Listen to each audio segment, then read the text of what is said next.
आमचे शिवसेना तालुका प्रमुख आणि 2 चित्ते यांची जी मागणी आहे या भ्रष्ट अधिकाऱ्याबद्दलची नगर परिषदेच्या ती काही चुकीची नाहीये। बिलकुल अशी कारवाई तत्काळ कारवाई व्हायला पाहिजे। हे काय लोकांच्या जीवाशी खेळणं चाललं।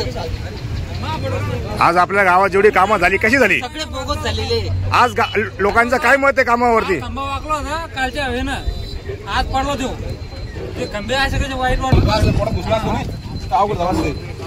सांगा।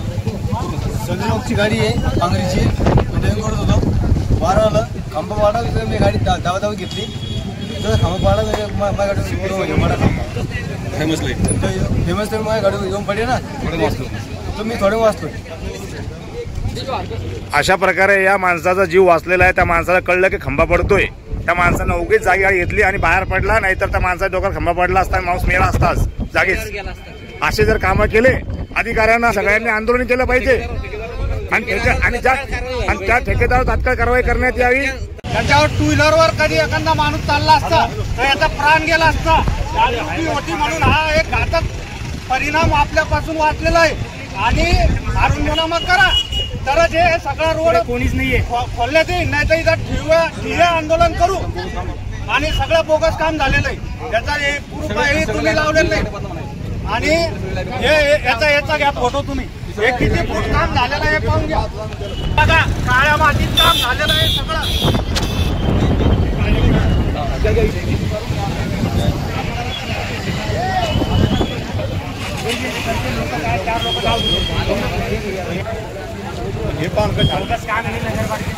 आज जळगावच्या नगरपालिकेनं हे जे हायमस लाईट या रोडवर बसवले आहेत हे अत्यंत निकृष्टपणाचे बसवले आहेत आणि या वारा वादनामध्ये आज नॉर्मल वारा आहे त्यामध्ये हा हायमस लाईट एका गाडीवर पडला आणि थोड्या वेळात जो माणूस वाचलेला आहे याला सर्वस्वी जबाबदार इथला मुख्य अधिकारी आहे। यानं स्वतःची दहशत निर्माण केली आहे आणि काही दलाल त्या ठिकाणी पाठराखण करत आहे। त्याच्यावर कारवाई व्हावी। त्याच्यामुळे बऱ्याच लोकांचे जीव गेले। इथं बरेचसे कामं या ठिकाणी बोगस केले आहे। त्यासाठी आम्ही वारंवार लढत आहोत आणि आम्ही आजच विभागीय आयुक्तांना त्याची तक्रार केलेली आहे आणि त्याच्यावर गुन्हे दाखल केल्याशिवाय त्याच्यावर कारवाई केल्याशिवाय आम्ही थांबणार नाही। आज या लोकांचे प्राण गेले असते त्याला जबाबदार कोण आहे? इथल्या पत्रकार बंधूंना सुद्धा माझी विनंती आहे की त्याचे पाठराखण करताना या सगळ्या गोष्टीचा विचार करा आणि मग त्याचं पाठराखण करा। काही लोक त्याचं पाठराखण करून त्याला बळ देत आहे, त्यामुळे ते चुकीचे कामं करायला त्या ठिकाणी पुढे येत आहे। आज अरुण मोकळ याच्यामुळे आज व्यवहाराचा सत्यानाश होत आहे।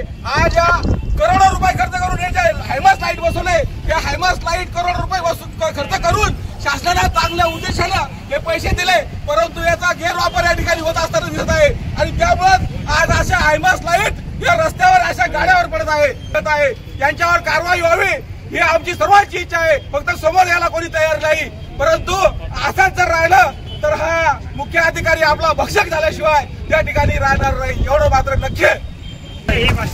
जे काम झालेलं आहे अत्यंत निकृष्टपणे झालेलं आहे। हा हायमास लाईट 20-45 फुटाचा हायमास लाईट आहे आणि याचं फाउंडेशन आपण पाहत आहात। हे फाउंडेशन साधं कच्चं आहे, त्यामुळे असं जी माती भरली आहे आणि हायमास लाईट उभे केले आहे। आता असे हायमास लाईट 5 करोड रुपये खर्च करून या ठिकाणी शासनाने 5 करोड रुपये टाकल्या उद्देशानं हायमास लाईटमध्ये असे हाल या ठिकाणी झाले आहे। याला जबाबदार नेमकं कोण आहे? राजकारणी लोक काही त्याचं पाठराखण करतात, त्यांनी सुद्धा समोर यावं। लोकांच्या जीवाशी खेळून नाही हे सुद्धा मी त्यांना सांगतो आणि अशा भ्रष्ट अधिकाऱ्याच्या पाठीशी राहू नये।